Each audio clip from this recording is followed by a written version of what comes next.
Welcome, everybody, to the Good, Brave, and Heroic podcast with my co host,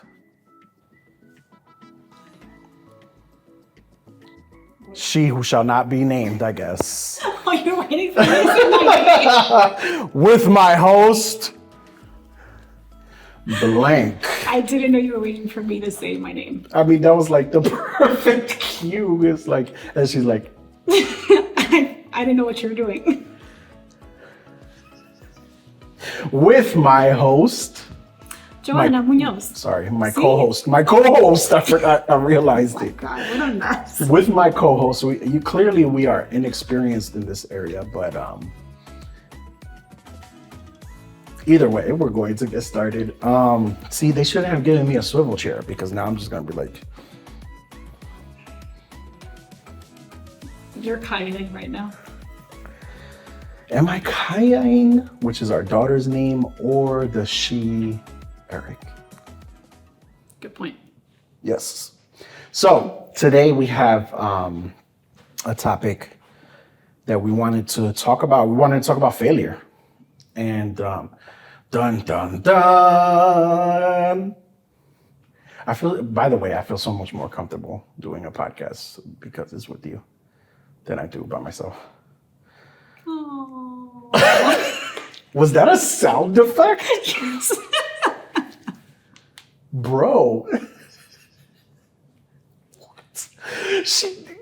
I could tell because you did it with like a different voice, like, oh. And the fade out. Yeah. You're welcome. Clearly she got the skills to pay the bills. So, yeah, we're just going to talk about like failure. And we have specifically failure as far as like what we were talking about was failure in reference to when you are like doing something that you believe God has called you to do, or you're just following what you believe is your life's purpose, and you go through failures throughout that. Sometimes failures that feel debilitating. And how do you deal with that? And we've been through our fair share of experiences with failure and like not just like, oh, I woke up this morning and I wasn't productive, but just like really banging our heads. Yeah. I think failure is inevitable, especially when you have like high expectations, you have goals, you have plans, and the more of those you have, the more encounters with failure you're going to have. So it's not necessarily like a terrible thing that you do have failures. If anything, it's just a track record of how many times you're willing to get back up, or how many times Wow. your determination or perseverance kicks in and you're like, okay, what's next? Or how do we do this? Cue Rocky movie in the background. Sorry. Do you want the control? So Yes. okay. Pause. Cue Rocky movie in the background. Netflix, Rocky 4. I think Rocky 4 is the worst one. I don't remember. It's 4 or 5. Something like that. Sorry for interrupting. No, yeah, that was my whole thought is failures aren't fun for anyone, but like I said, it's just like if you think about like your resume, if you don't have goals or you don't have dreams that you try to act on, then your resume is blank. So that's kind of what failures are. And I say that after the fact. Mind you, she said she needed to warm up before she would say good stuff, but she not. Failure is like your resume, and it's like I didn't do all that stuff. I didn't do all that. It's me processing and making myself feel better about these things, because what I was going to say is it's a lot easier said after the fact than during the moment of failure. But I'm also not saying it from a position of full victory, because there are some failures that are still there.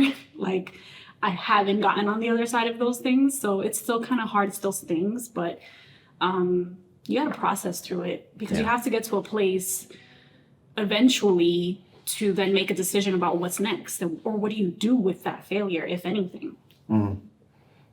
Yeah, what you do with that failure says a lot about you as a person, because I just think that there's like a lot of people who are just super resilient. Like they just don't take no for an answer. I am not. Well, I don't know. Maybe I am that guy, but I don't feel like that guy.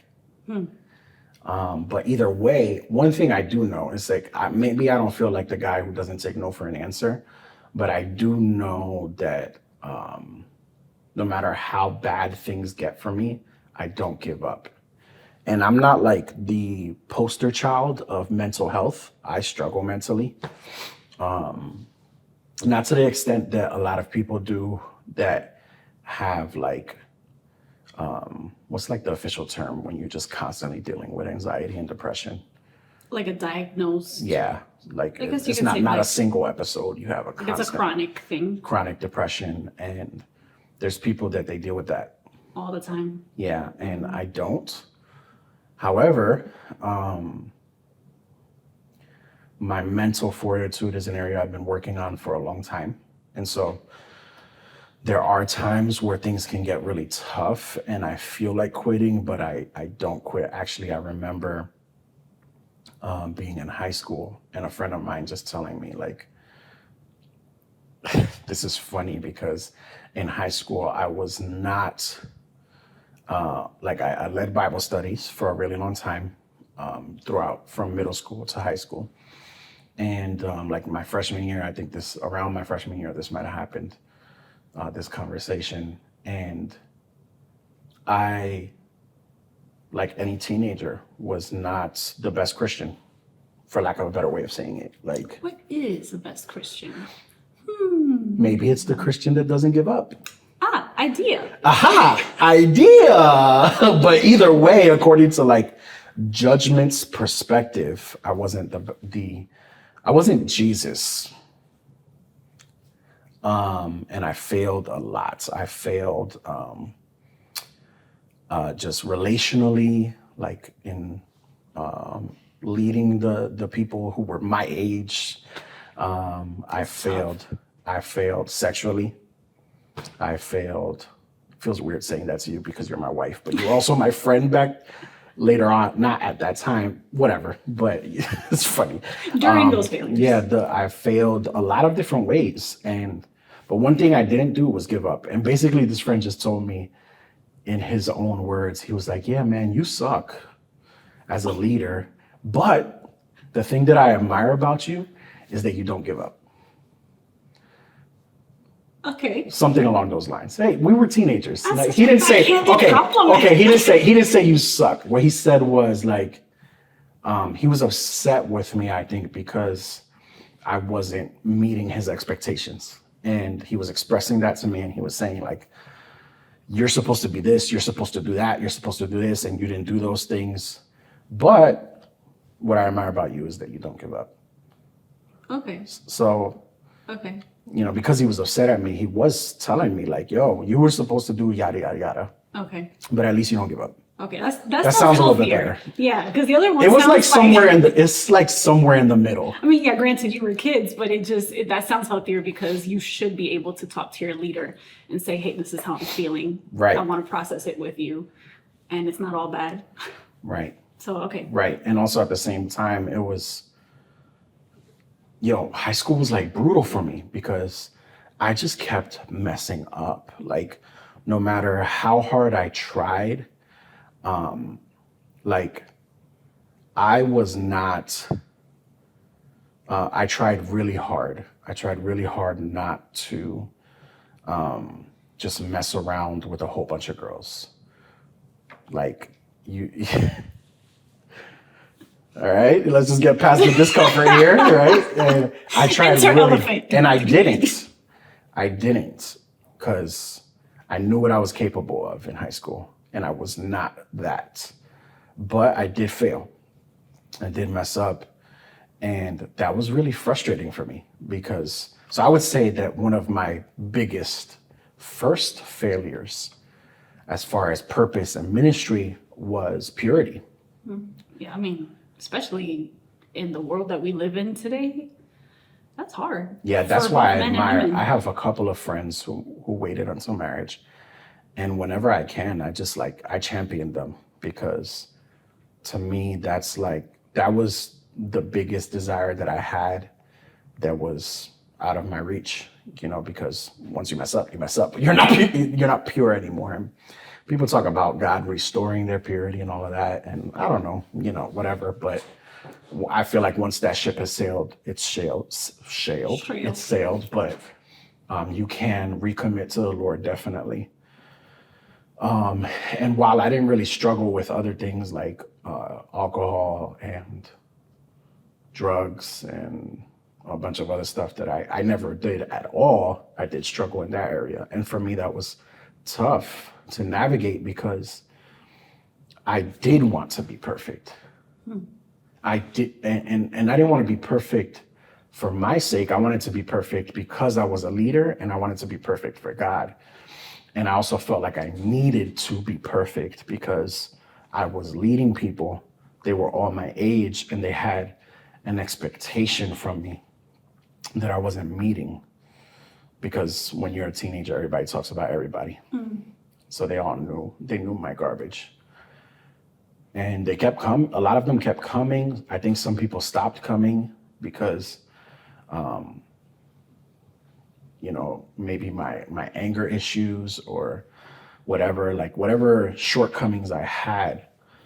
I mean, you were there for some of it. Like you saw my imperfections. And at the same time, one of the things I did struggle with for a long time because of that desire was trying to place a certain persona, so to look good in front of people. And that's something that I only started to shed recently. A lot of my content on Valley of the Heroic was like me trying to be a persona. And only now have I started to feel like I could be more transparent about some of those things, because before I felt like that was off limits. I would lose people. It's interesting because that's such an Are interesting. you social working me in your mind right now? That was the face you had right now. You were like, that's interesting. There were a few points where I was asked very social worky questions. Anyway, it makes me think about how hard it is to balance transparency and vulnerability, how much of it, and then also be this person or meet the expectations of yourself, God's expectations, people's expectations, especially when you're in a leadership role. I mean, you're never going to please everyone. You're not even going to please yourself. That's true.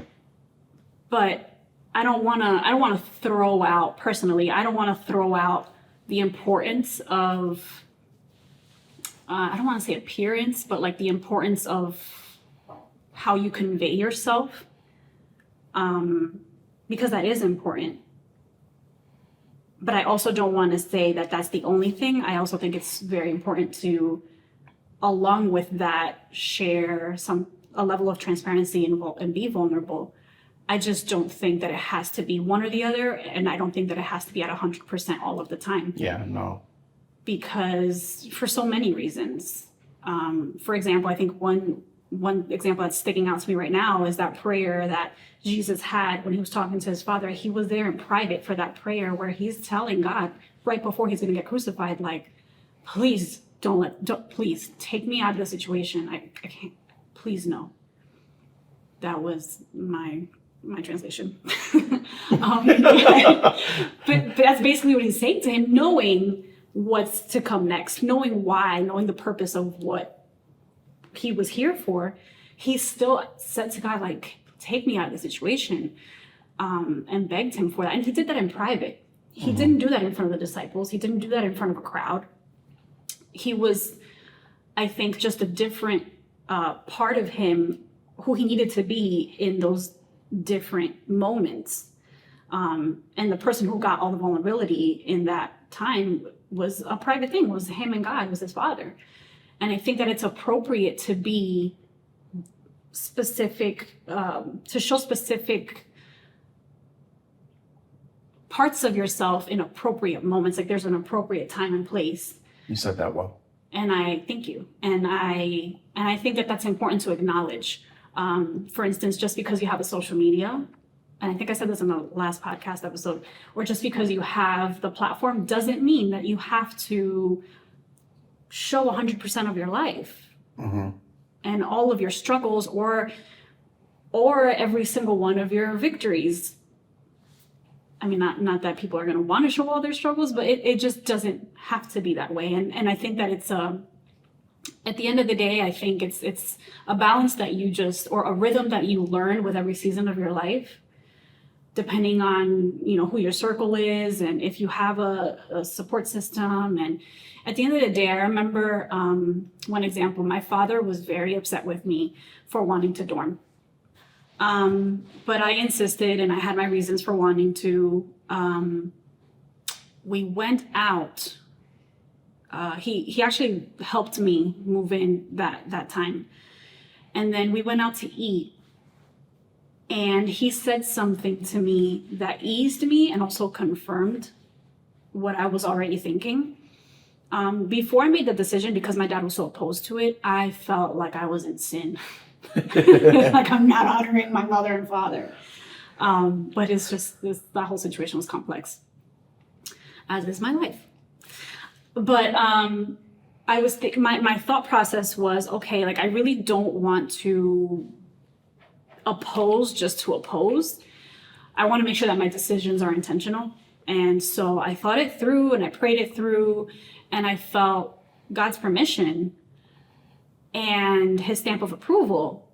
So I said, you know what, at the end of the day, if my Father in heaven is saying, you're good, then I'm sorry, but I can't please everyone and I'm good.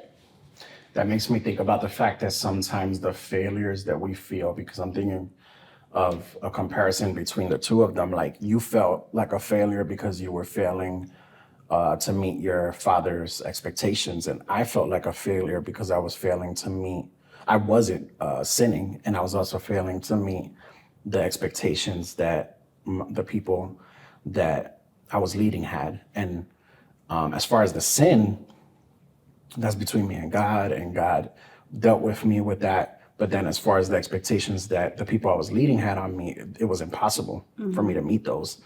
And that was, I think, the heavier one. It just made the one between me and God even heavier, higher than the appropriate amount, quote unquote. But at the same time, I think that what those failures can do is debilitate you to the point of quitting.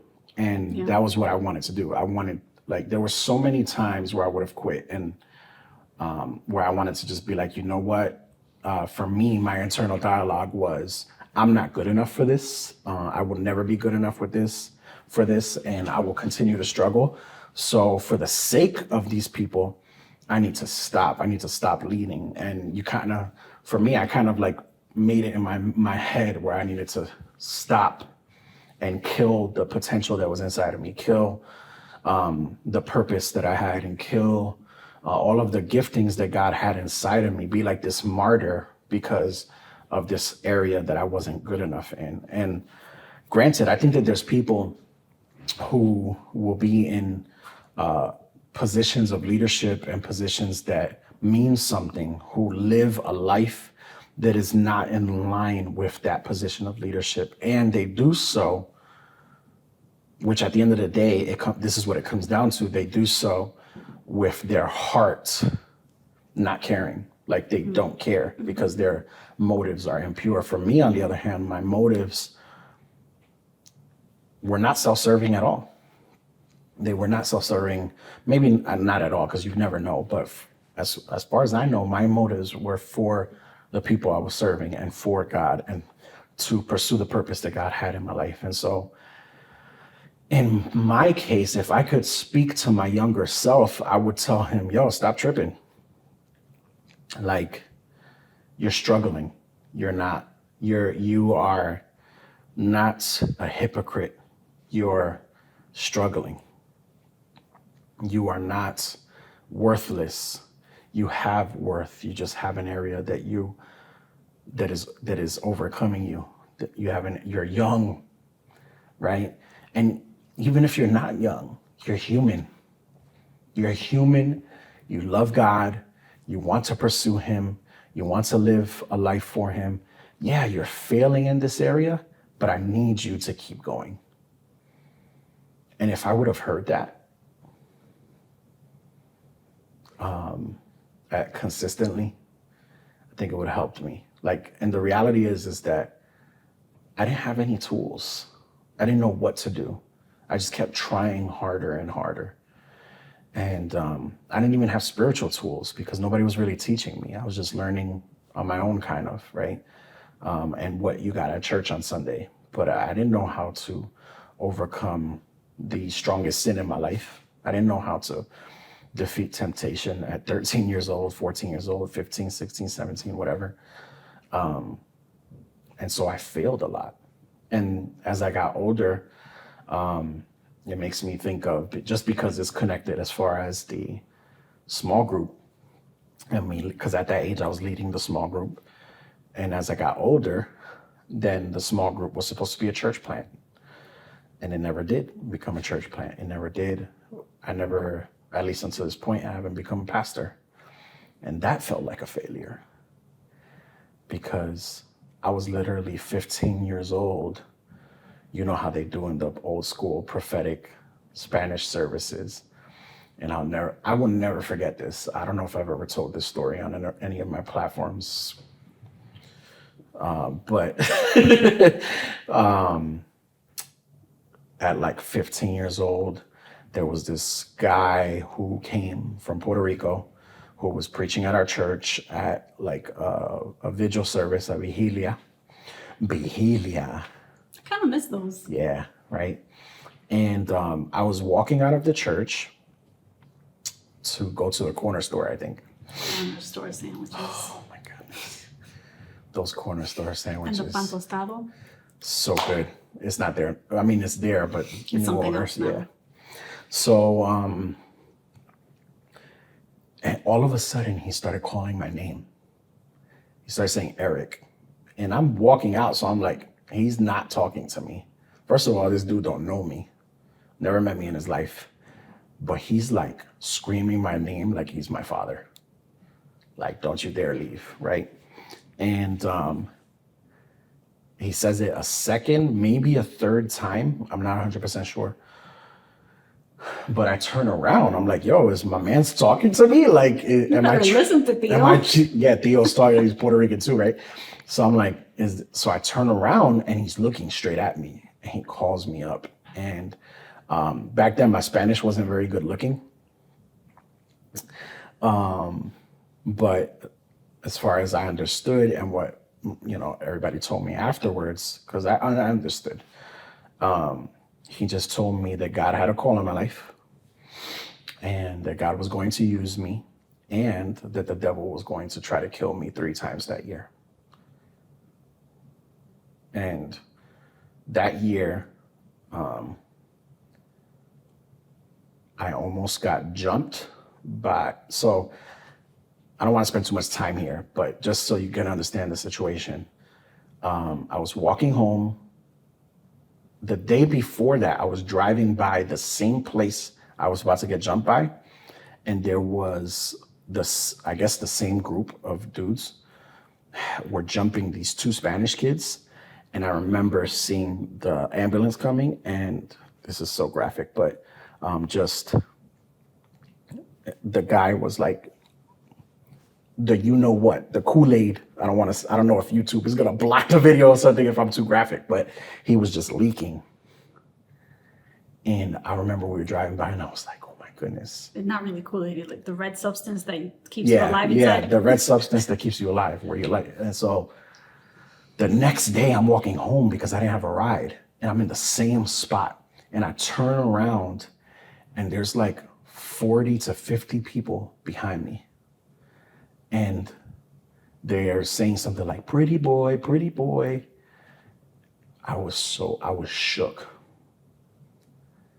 One of the scariest days of my life. And I'm walking, I don't know what to do. I'm by myself. There's like no exaggeration. I walked into the middle of the street to try to get away. I turn around. They're all in the street. No cars can get by. They're covering the street. It's a mob. And I'm walking and I don't stop because if I stop, I'm going to get jumped. And I start praying and one of them hits me. And I knew that if I ran, they were going to chase me. Now, I was athletic in high school, but I knew I couldn't outrun 50 guys. I wasn't a runner. So I knew if I ran, I would have got jumped. I knew if I fought, I would have got jumped. So I just turn around and I stare the guy who punched me. I get in his face and I just stare at him, eyes to eyes. And inside, I look tough, not tough at all. I'm scared.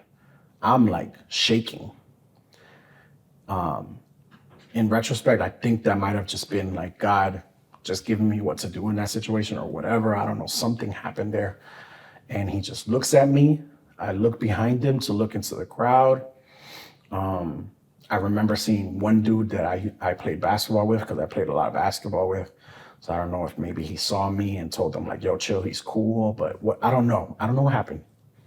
But after a few seconds, I turn around, I walk away, and they left me alone. Another time, we went to Puerto Rico that summer. We're in the beach. Waves take me. They were crazy. The waves were the craziest I've ever been in my life. All of a sudden, a wave takes me. I black out. Somehow, I wake up later on. I'm on the sand of the beach. The surfers that were there riding the waves saved my life. So basically, I don't remember what the third time was. I always forget what it was. But 3 times that year, I almost died or was in a crazy situation. Because I don't know if I almost didn't pull a knife on me, but 40 people jump you. The chances are you could delete yourself. You could be deleted. No. So it's just crazy to me. Like that to me is a real pillar in my life of God showing me that he had a plan and a purpose for me.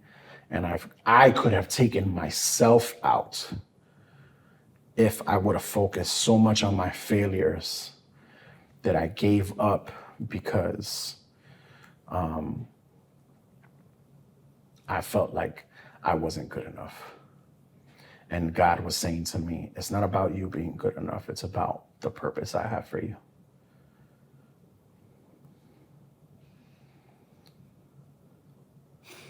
You know these stories, but you're reacting like... But I mean, it's not like I hear them all the time. It's still crazy to think about. It's just insane. It's just crazy.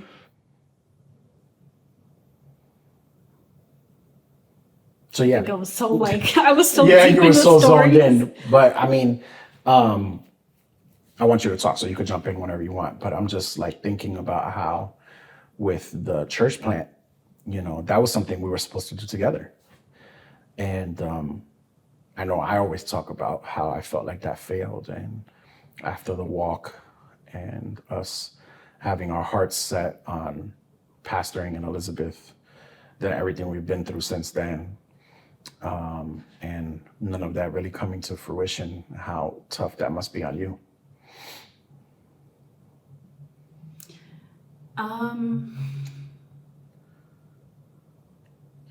As far as that, I think I don't want to,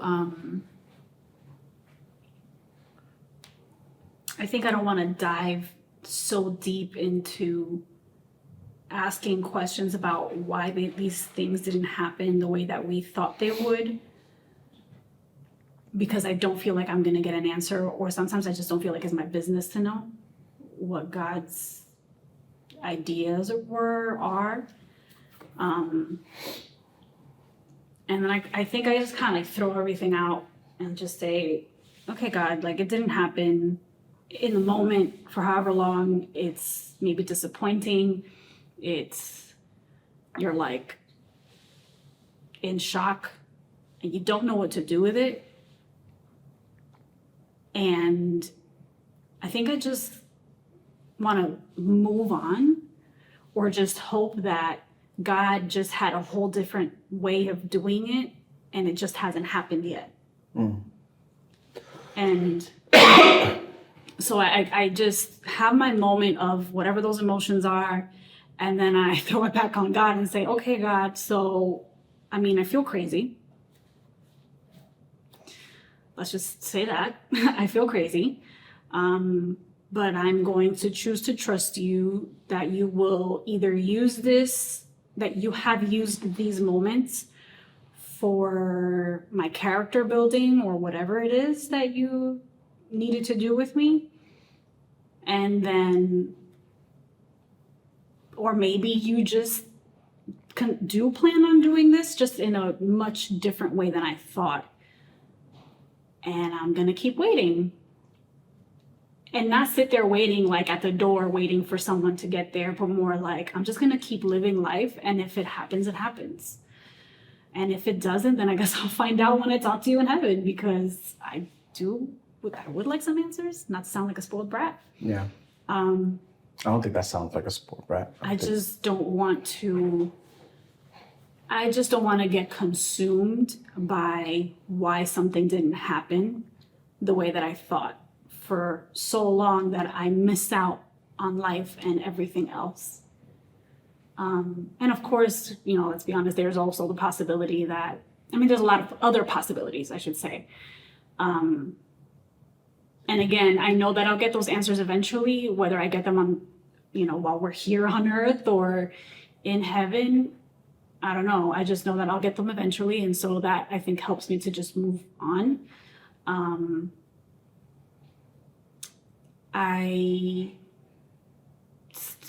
If I'm going to speak to the emotions, I will say that there are a lot of fluctuating emotions. I do get angry. I do get disappointed. I do get, and I mean those things at God. Like I do get angry at God. I do get disappointed, and I start to think like, what are we doing? What are we doing? Yeah.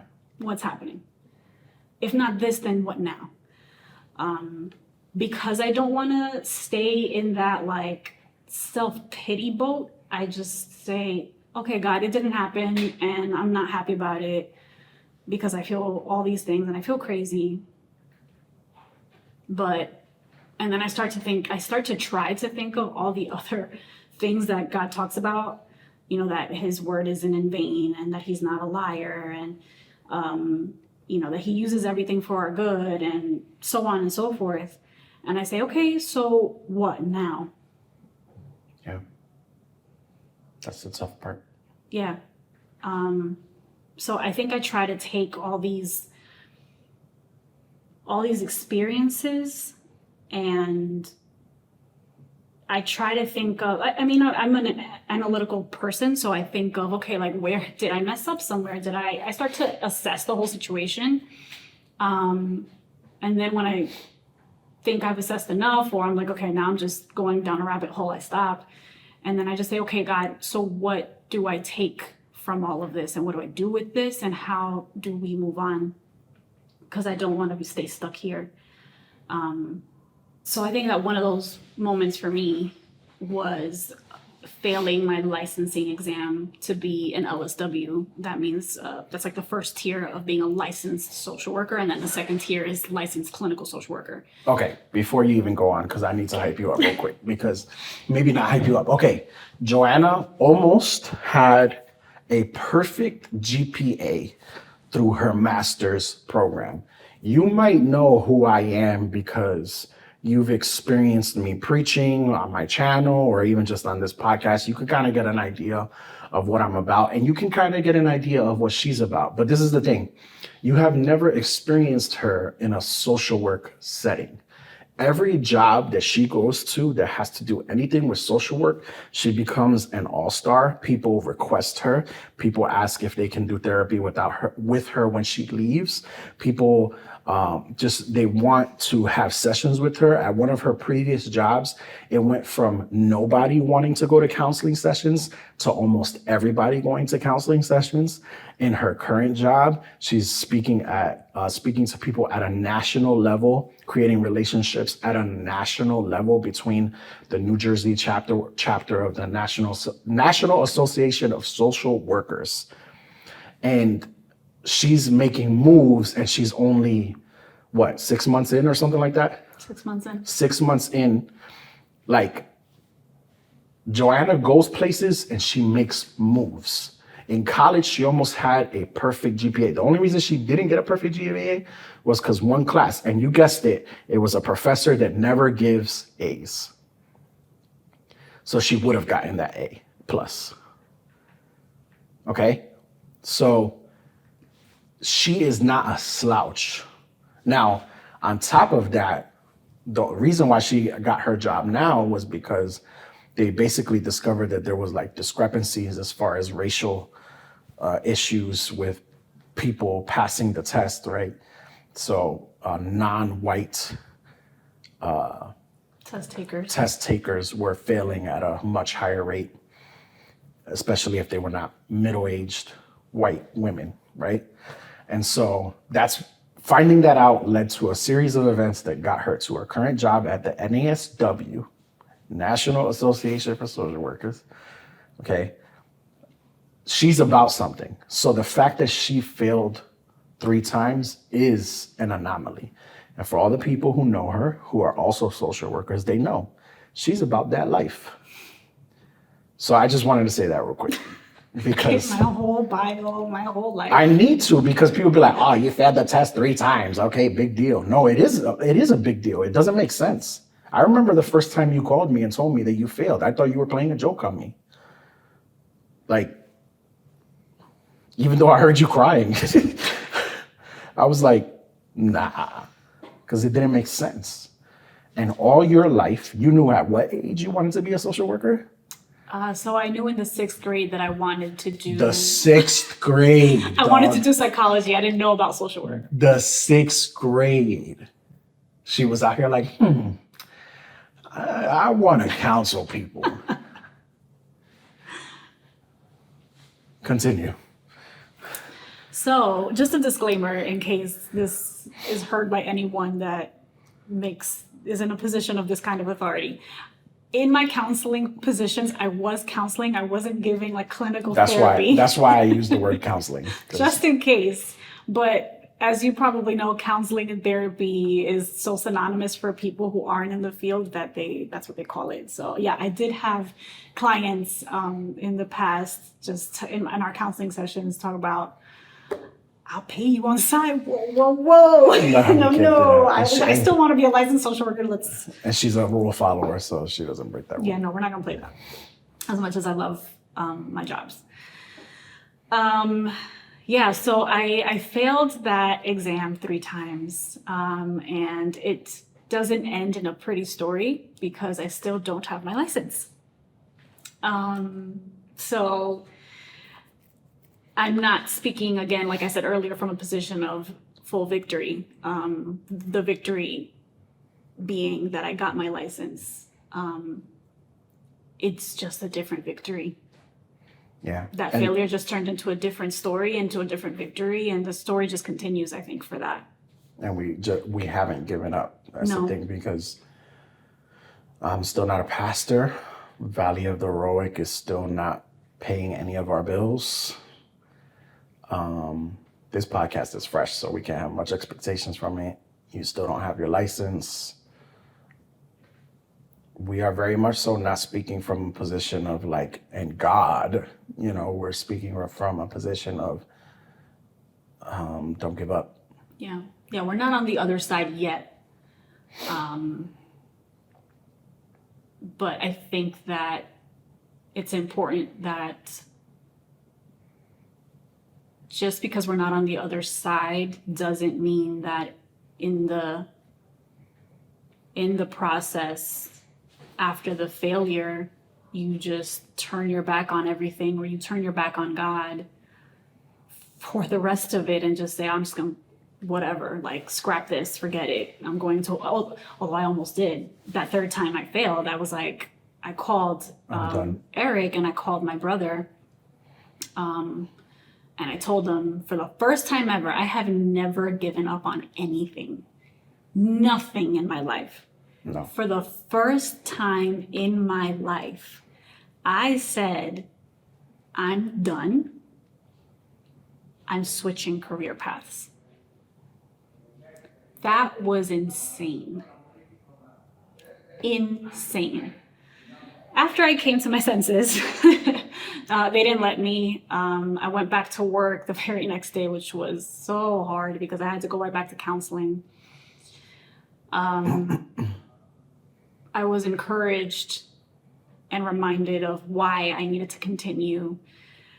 And the thing is that I knew God had called me to it.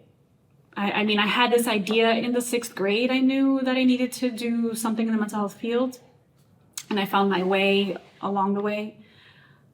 And I wasn't a Christian when I was in the 6th grade. I didn't become a Christian until I was 15. So I didn't know that that desire that God had already placed in me at such a young age was his design.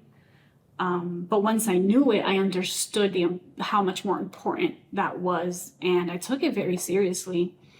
And I still do. I don't know what the plan is. I don't know what it looks like. I just know that I'm not stopping. Yeah, the beautiful thing is that failure really does not define you. Right. You were made to help people. You were made to be blah, blah, blah, blah, people passing by. Yeah, you were made to be a therapist, like you were. If you don't know that, which I'm sure you do, but in case you forget, you were made for that. And if you did anything else, you'd probably do great, but it wouldn't be the same. I'm not totally mad at it because I really appreciate the position I'm in now, and I'm dabbling into like another level and facet of social work, which has been really fun and also close to my heart. Not that I'm doing policy directly, but it has been fun to be able to have a front seat view of it and be a part of it at some level, or sometimes directly. And I know that's something that's another desire God's placed in me, because I will be in counseling sessions hearing some super big injustices from a legal standpoint, from the justice system. Mm-hmm. How do you call yourself a justice system and you unjust? Unjust. And you and injustice system. No, unjust. Yeah. That's because they spell justice differently. They spell it Justus, just us. Oh, so that was supposed to be dope. You just said, "Oh." Just us. Okay, I'm gonna stop. I'm gonna let it go. I would be in those counseling sessions listening to these really just terrible things, terrible injustices. And while I have that person in front of me, I can't solve their issues. I feel like my hands are tied. I can't do anything. And that bothers me so much, because it's like, man, I just told you like a session or two ago, these are the resources, look out for these people, go to this and that. And then the very people that are supposed to help you bury you or make the situation worse for you. And it's a life and death situation. Yeah. And then the words that are being told to them in the midst of it all, like, it's just disgusting. And it makes me so upset that I'm like, flip all the tables. Who do I go to? Where do I go? Who do I talk to? This needs to change. You know who else flipped tables, right? Who? Jesús, mi fiel amigo. Sorry. And I know that I can't do much else outside of that counseling session or in that counseling session, that the changes that I want to make long term mean that I have to do something totally different. So that is another passion of mine, is policy change and stuff. But so I know that as far as that failure, that story, it's not a finished story yet. I don't know what it's going to look like. I just know that I can't stop, and I won't. It's just, I know that it's just a matter of, and I don't want this to be misconstrued, like just because you fail and your determination and your perseverance matters, that doesn't mean that you just go, oh, I failed, it's fine, get back up and keep moving. Like, you do have to take the time to grieve that and to process through that, because that's important, because you can't be clear-headed. Like, what if you are persevering something in the same way that you need to actually tweak? Yeah. You have to process. And I think we have our fair share of those stories where we have had to go back, and we know this is the plan, we know this is the purpose, but perhaps we need to reassess how we do it. Yeah. It ain't easy. It's not easy. But the key is perseverance. The key is, like, some people never try because they're so afraid of failure. Some people, they just never try. They purposely limit themselves in different ways because it's really hard to put yourself out there to, we're talking obviously from a perspective where we keep putting ourselves out there and feel like we're failing, and we just keep going, but some people just never even start. So that's tough too.